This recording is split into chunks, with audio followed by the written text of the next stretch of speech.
Okay, so finishing up the lecture outline on the Reign of Terror. Um, we left off at this point, I think, yesterday. So we're now at a point where the surrounding countries are a little bit concerned with potentially having the revolutionary movement kind of seep into their countries, if you want to call it that. Austria and Prussia, which at the time was independent nations, part of the old German Federation. Anyway, so there's concern amongst those countries that this revolutionary movement is going to make their way into their countries. That the people, living in the same type of conditions that some of the revolutionaries in France lived in are going to, hey, they did it. The United States had a war of independence. Where, why can't we do the same? And so there was concern amongst those countries, and to the point where war was a thing. Like this new established French government, the new directory and the legislative assembly and the national assembly and all these different forms of French government were being threatened from neighboring countries, Austria, Prussia, mostly for the reason of reestablishing the old monarchy, restoring King Louis to his throne, putting things back to status quo, so that they can not feel threatened by revolutionary movements. That was proved to be unsuccessful. The wars that were fought between the new French government and the neighboring countries kind of fizzled away a little bit. Obviously, we know that the king was never reestablished, but the point is that there was threat, and that the neighboring European countries were put on edge as a result of the French Revolution. So the French Revolution not only obviously, it had its own impact on France internally, but it had European type of effect as well on other parts of Europe.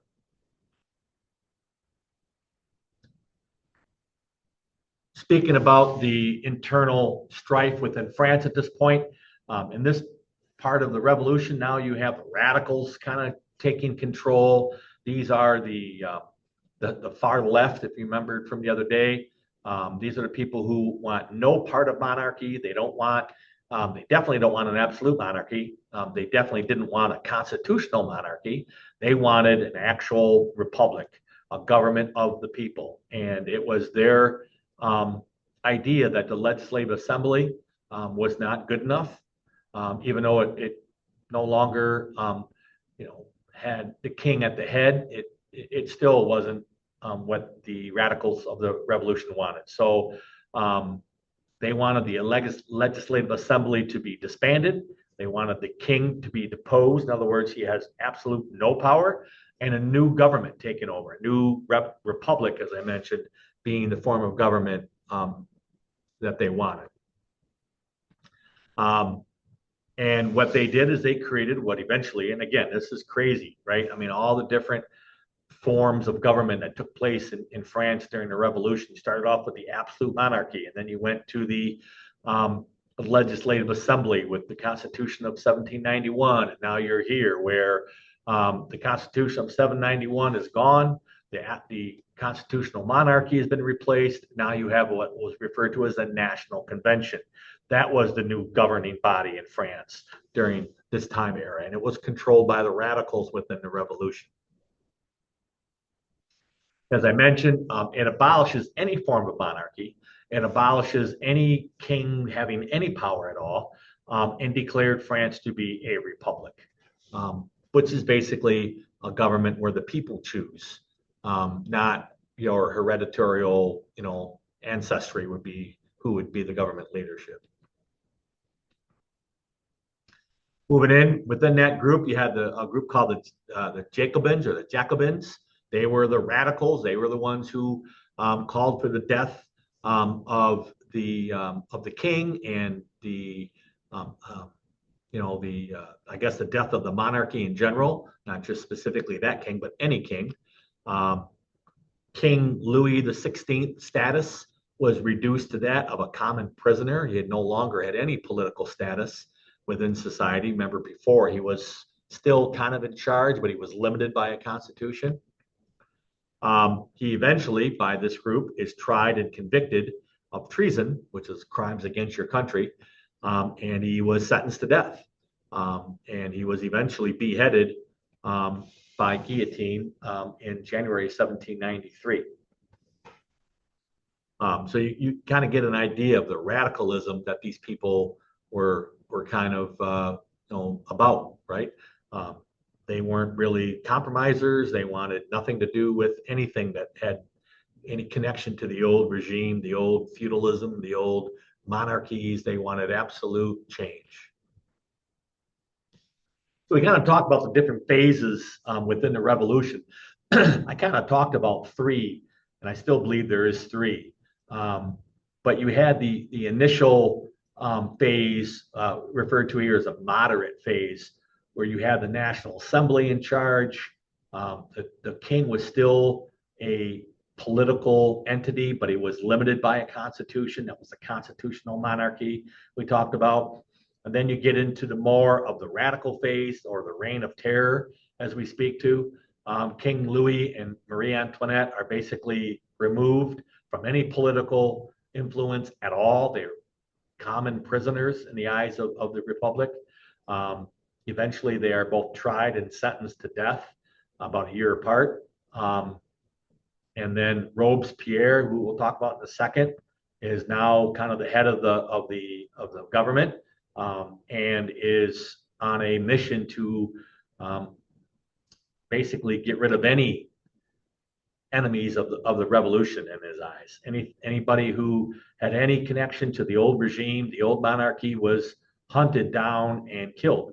Over 40,000 people are executed by guillotine during this year and a half, 2 year phase. And then the third, which is here, it's kind of expressed in two different areas, but the Directory and the Age of Napoleon are kind of combined into one in the eyes of a lot of people, including myself, which is basically where Napoleon um, starts to take control, and eventually he's part of the Directory, but then he declares himself emperor eventually. So again, you have the moderate phase, the radical phase, and the Age of Napoleon. Speaking of that middle radical phase, which is referred to as the Reign of Terror, you had a lot of different phases here, but the most influential individual during that time period is a man by the name of Maximilien Robespierre, who was the leader of the Reign of Terror.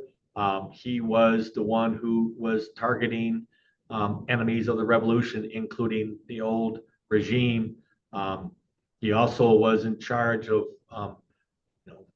fighting off the attempted attempts by Russia and Prussia to restore, and Austria to restore the old regime back into place. He creates what was called the Public Safety Commission, or the Committee of Public Safety, which is kind of ironic because you say public safety, it literally hunted people down and killed them, really without any trial. I think I mentioned this the other day, but the term judge, juror, and executor, that's what Robespierre was. He was the person who charged you with the crime. He judged the crime. He decided whether the crime was substantial, and then he executed you based on your position within the revolution. And these could be foreigners, and they could be domestic, meaning they could be people within the country itself. Again, the statistic is a little bit misleading, but I don't know how accurate it is, but in the neighborhood of 40,000 people were executed during this time period under Robespierre's leadership. The church was ordered to be closed. Robespierre felt like the church was way too connected to the old regime, which was probably right based on the First Estate, the clergy, and their connection to the monarchy. So in his eyes, that made sense. So he was very much about the concept of secularism, in other words, separating the church from political influence or political status. And, eventually that kind of falls to the wayside. But the point is, the church and Robespierre did not get along. Throughout most of 1793, 1794, as I mentioned, 40,000 people are estimated to be executed. About 85% of those people were deemed to be peasants, which doesn't make any sense because that was where the revolution started. Members of the urban poor, the middle class, the very people who started the revolution was supposed to be about these people, were being targeted. So if you do the math and you're looking at 85% of 40,000 people, you're looking at more than 30,000 people who were executed were part of the initial revolutionary group, which kind of contradicts what the whole process was supposed to be about. And as a result, Robespierre is eventually, ironically, arrested and executed by guillotine in July of 1794. So that kind of ends that middle phase, that radical phase. And now we get into the era of Napoleon. We'll have a separate lecture about Napoleon, but just to give you a little bit of an introduction, a new government forms. Again, this is the Directory that we talked about. These are more of the moderates, the people who are a little bit, they still want revolution, but they're not crazy cutting people heads off type people. What was established, what was referred to as a Directory, which was an executive body of 5 individuals, one of them being Napoleon, who created the 2-house legislature, which is what we have, right? We have the Senate and we have the House of Representatives, 2-house Congress.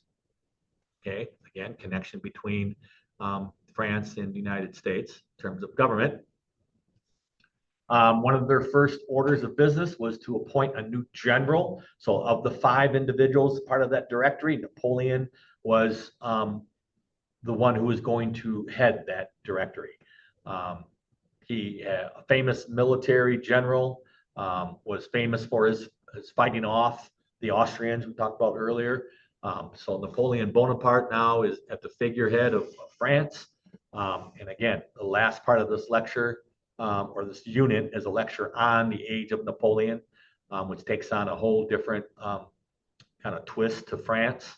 But we'll start that a little bit later on. But that kind of rounds up this part of the lecture. So at this point now, you have a couple things you're working on. You have the note-taking exercise, which is due tonight, as well as a new assignment on the age of Napoleon, which is posted, and it's not due till Friday, but it's due Friday at the end of the hour. So typically we don't do that, but for this one, I do want to have it due at the end of the hour. All right. Okay. That is it.